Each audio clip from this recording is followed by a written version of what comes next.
कि भाई अगर ये टॉपिक क्लियर नहीं है तो बीपीएससी और कोई भी बिहार का एग्जाम हमेशा भारी पड़ेगा। आप देख रहे हैं ज्ञान सारथी सिलेक्शन का साथी। तो आज का हमारा टॉपिक है बिहार की लोक संस्कृति, एक विरासत। और देखिए, ये सिर्फ नाच गाना नहीं है, बल्कि ये बिहार की हजारों साल की पहचान है, हमारी जड़ें हैं।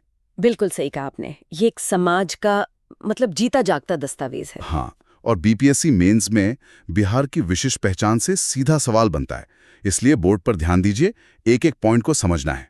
तो चलिए शुरू करते हैं। सबसे पहले इसकी जड़ें कहाँ तक जाती हैं, ये परंपरा कितनी पुरानी है? देखिए, इसकी जड़ें बहुत गहरी हैं। हम बात कर रहे हैं बुद्ध काल की। बुद्ध काल की? जी। जैसे वैशाली की नगर वधु आम्रपाली थी, जो एक असाधारण नृत्यांगना थी, वो इसी परंपरा का एक, कह सकते हैं, शुरुआती प्रतीक है। अच्छा, मतलब कला और समाज का रिश्ता यहाँ हजारों साल पुराना है। एकदम। और समय के साथ ये परंपरा दो धाराओं में बंट गई। एक है अनुष्ठानिक कला। अनुष्ठानिक मतलब जो पूजा पाठ से जुड़ी हो? हाँ, जो पूजा पाठ धार्मिक मान्यताओं से जुड़ी है। और दूसरी धारा है मनोरंजन की, जो सेक्युलर है, जो आम सामाजिक जीवन से जुड़ी है। बिल्कुल। और यही हमें समाज की असल तस्वीर दिखाती है। तो एग्जाम के लिए यहाँ से क्या याद रखना है? एग्जाम नोट ये है कि बिहार की सांस्कृतिक जड़ों के मूल स्रोत वैशाली और राजगीर हैं। और प्रीलिम्स टिप? प्रीलिम्स में सवाल बन सकता है कि आम्रपाली का संबंध किस महाजनपद से था। उत्तर होगा वैशाली। इसको याद रखना है। चलिए, बहुत बढ़िया। अब आते हैं उस कला पर जो समाज का दर्पण है। सबसे पहले बात करते हैं लौंडा नाच की। जी, लौंडा नाच मुख्य रूप से भोजपुरी क्षेत्र की कला है। भोजपुर, छपरा, सिवान। और इसकी सबसे खास बात क्या है? इसकी खासियत है कि इसमें पुरुष नर्तक ही स्त्री वेशभूषा धारण करके नृत्य करते हैं। अच्छा, लेकिन ये सिर्फ मनोरंजन तो नहीं होगा? नहीं, बिल्कुल नहीं। ये सामाजिक विसंगतियों पर, मतलब कुरीतियों पर एक बहुत गहरा व्यंग्य है। और इसी कला को भिखारी ठाकुर ने एक नया रूप दिया है ना? सही पकड़े। भिखारी ठाकुर ने इसी कला को विदेशिया के भाव से जोड़ा, प्रवास की पीड़ा से जोड़ा। ये बहुत महत्वपूर्ण है। एग्जाम नोट क्या हो गया यहाँ? इसके जनक भिखारी ठाकुर है। और हाल ही में कलाकार रामचंद्र मांझी को पद्मश्री 2021 से सम्मानित किया गया। इस नाम को तो अंडरलाइन कर ही लीजिए। रामचंद्र मांझी, पद्मश्री 2021। ठीक है, अब विदेशिया पे थोड़ा और विस्तार से बात करते हैं। विदेशिया के जनक तो भिखारी ठाकुर हैं ही, जिन्हें भोजपुरी का शेक्सपियर भी कहा जाता है। भोजपुरी का शेक्सपियर? जी। और इसका जो केंद्रीय विषय है वो है प्रवास का दर्द, माइग्रेशन का दर्द। ये उस दौर की कहानी है जब लोग काम के लिए कलकत्ता जाते थे। एकदम। 20वीं सदी में बिहार से जो आर्थिक पलायन हुआ है, ये उसी दर्द को, पीछे छूटे परिवार की पीड़ा को दिखाता है। तो प्रीलिम्स के लिए इसका मूल भाव क्या है? इसका मूल भाव है विरह और करुण रस। ये याद रखना है। बहुत खूब। अब आगे बढ़ते हैं प्रकृति और प्रेम की तरफ। यहाँ दो नाम हैं, जट जटिन और झिझिया। पहले झिझिया के बारे में बताइए। झिझिया नृत्य सूखे के समय इंद्रदेव को प्रसन्न करने के लिए किया जाता है। अच्छा, ये तो अनुष्ठानिक कला हो गई। हाँ, इसमें महिलाएं सिर पर एक घड़ा रखती हैं, जिसमें कई छेद होते हैं और अंदर एक दीपक जलता है। और वो राजा चित्रसेन की कथा गाती हैं। जी। और ये मुख्य रूप से मिथिला और कोसी के क्षेत्र में होता है। ठीक है। और जट जटिन? जट जटिन एक युगल नृत्य है जो सावन भादों की चांदनी रातों में होता है। युगल नृत्य मतलब पति पत्नी का? हाँ, ये एक विवाहित जोड़े की नोक-झोंक, उनके प्रेम और साथ ही बाढ़ और सूखे के बीच उनके कठिन जीवन का चित्रण है। और इसकी एक और खास बात है शायद। जी, इसमें महिलाएं ही दोनों भूमिकाएं निभाती हैं, जट की भी और जटिन की भी। ये तो बहुत दिलचस्प है। तो एग्जाम नोट क्या बनेगा इन दोनों से? झिझिया का संबंध इंद्र पूजा से है और जट जटिन का संबंध दाम्पत्य जीवन से। दोनों का क्षेत्र मिथिला है। बहुत सही। चलिए अब फसल और समुदाय से जुड़े नृत्यों पर आते हैं। झुमरी का नाम सबसे पहले है। झुमरी को बिहार का गरबा भी कहते हैं। बिहार का गरबा? अच्छा। हाँ, ये मिथिलांचल में कार्तिक के महीने में फसल कटाई के बाद होता है। और इसमें कौन भाग लेता है? इसमें केवल विवाहित महिलाएं ही भाग लेती हैं। ठीक है। और कर्मा नृत्य? कर्मा ये बिहार की जनजातियों, खासकर मुंडा और उरांव द्वारा किया जाता है। और इसका उद्देश्य? ये कर्म देवता की पूजा के लिए होता है, ताकि फसल अच्छी हो।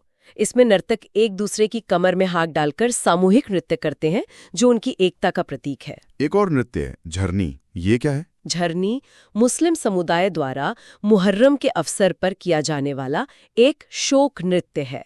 ये करबला की शहादत को याद करते हुए किया जाता है। वाह, मतलब हर भावना के लिए, हर अवसर के लिए एक कला है। अगर यहाँ तक सब क्लियर है तो वीडियो को लाइक कर दीजिए।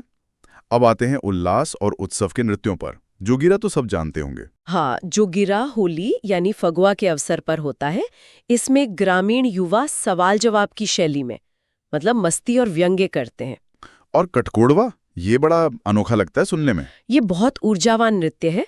इसमें नर्तक बांस की खपच्चियों से बने एक घोड़े के ढांचे को अपनी कमर में बांधकर नाचता है। अच्छा, वो जो शादियों में देखने को मिलता है। जी बिल्कुल वही, मांगलिक अवसरों पर होता है। और पवड़िया नृत्य? पवड़िया को सोहर नृत्य भी कहते हैं। यह संतान के जन्म पर होता है। इसमें पुरुष ही स्त्री वेश में नृत्य करते हैं। और एक है धोबिया नृत्य। हाँ, ये भोजपुर के धोबी समाज का एक श्रृंगार रस प्रधान नृत्य है। बहुत अच्छे। अब दो और बहुत महत्वपूर्ण सामाजिक कलाओं की बात करते हैं, डोमकच और सामा चकेवा। डोमकच क्या है? डोमकच विवाह के दौरान होता है। जब बारात चली जाती है तो घर में जो महिलाएं होती हैं वो हास्य व्यंग्य से भरपूर एक नाटक करती हैं। ये तो महिलाओं का अपना एक खास आयोजन हुआ। बिल्कुल, ये महिलाओं का एक सुरक्षित सामाजिक क्षेत्र है जहां वो खुलकर अपना मनोरंजन करती हैं। और सामा चकेवा? सामा चकेवा भाई बहन के प्रेम का प्रतीक है। ये कार्तिक महीने में होता है। इसमें क्या होता है? इसमें कुंवारी लड़कियां मिट्टी की मूर्तियां बनाकर उनसे एक तरह का अभिनय करती हैं। ये भाई की लंबी उम्र के लिए होता है। ये तो बहुत ही प्यारी परंपरा है। और डोमकच से जुड़ा कोई करंट अफेयर्स का पॉइंट है क्या? हाँ, ये बहुत महत्वपूर्ण है। एग्जाम नोट के लिए लिख लीजिए। डोमकच नृत्य के पुनरुद्धार के लिए कलाकार विश्व बंधु को पद्मश्री 2026 के लिए नामित किया गया है। विश्व बंधु पद्मश्री 2026 नॉमिनेशन, ये पॉइंट बहुत जरूरी है। अब नृत्य और नाट्य से थोड़ा आगे बढ़कर लोक गीतों की बात करते हैं। जी, बिहार में हर संस्कार के लिए गीत हैं, जैसे सोहर जो बच्चे के जन्म पर गाया जाता है। इसमें नवजात की तुलना राम या कृष्ण से की जाती है। हाँ, फिर है समदोनी जो बेटी की विदाई का बहुत ही मार्मिक गीत है। और कोबर विवाह के अवसर पर। और मौसम से जुड़े गीत भी हैं। बिल्कुल, जैसे कजरी जो सावन में गाया जाता है। इसमें प्रकृति और मन के सुख का वर्णन होता है।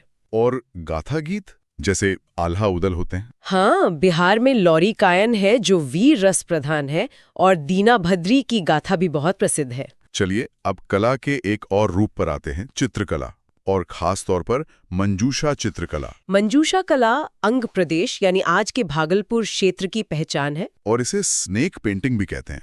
ऐसा क्यों? क्योंकि ये बिहुला विषहरी की पौराणिक लोक कथा पर आधारित है जिसमें सांप एक केंद्रीय पात्र है। अच्छा, और इसके रंगों में भी कुछ खास है। हाँ, और ये पॉइंट बहुत इंपॉर्टेंट है। इसमें केवल 3 रंगों का प्रयोग अनिवार्य है, गुलाबी, हरा और पीला। सिर्फ 3 रंग? जी, गुलाबी रंग विजय का, हरा रंग प्रकृति और वंश वृद्धि का, और पीला रंग युवावस्था और पूजा का प्रतीक है। तो एग्जाम नोट क्या हुआ? मंजूषा का क्षेत्र भागलपुर है और इसमें 30 रंगों का प्रयोग होता है। ये दोनों पॉइंट याद रखने हैं। बहुत बढ़िया। अब अंत में कुछ समसामयिक अपडेट्स पर नजर डालते हैं जो 2025-26 के लिहाज से महत्वपूर्ण हैं। जी, पद्मश्री 2026 के लिए, जैसा हमने बताया, विश्व बंधु डुमकच और भरत सिंह भारती भोजपुरी लोक गायक के नाम नामित हुए हैं। और सरकार की भी कोई योजना है कलाकारों के लिए? हाँ, मुख्यमंत्री कलाकार पेंशन योजना है। इसमें 60 साल से ज्यादा उम्र के कलाकारों को 3000 से 4000 मासिक पेंशन दी जाती है। ये एक बहुत अच्छी पहल है। और पर्यटन के क्षेत्र में सीतामढ़ी में पुनोरा धाम का विकास और राजगीर और सोनपुर महोत्सव को भी लगातार बढ़ावा दिया जा रहा है। चलिए तो अब एक त्वरित सारांश हो जाए, क्विक रिवीजन, ताकि सब कुछ दिमाग में बैठ जाए। बिल्कुल।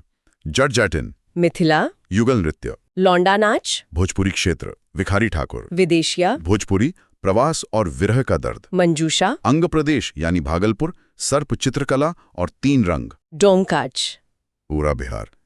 और विश्व बंधु को याद रखना है, पद्मश्री 2026 नॉमिनेशन। और बिहार का गरबा किसे कहते हैं? जुमरी को, जो मिथिला में होता है। तो साथियों, ये था बिहार की लोक संस्कृति का कंप्लीट एक्सप्लेनेशन।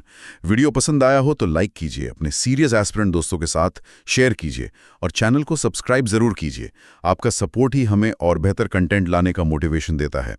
आप देख रहे थे ज्ञान सारथी, सिलेक्शन का साथी। पढ़ते रहिए, मेहनत करते रहिए।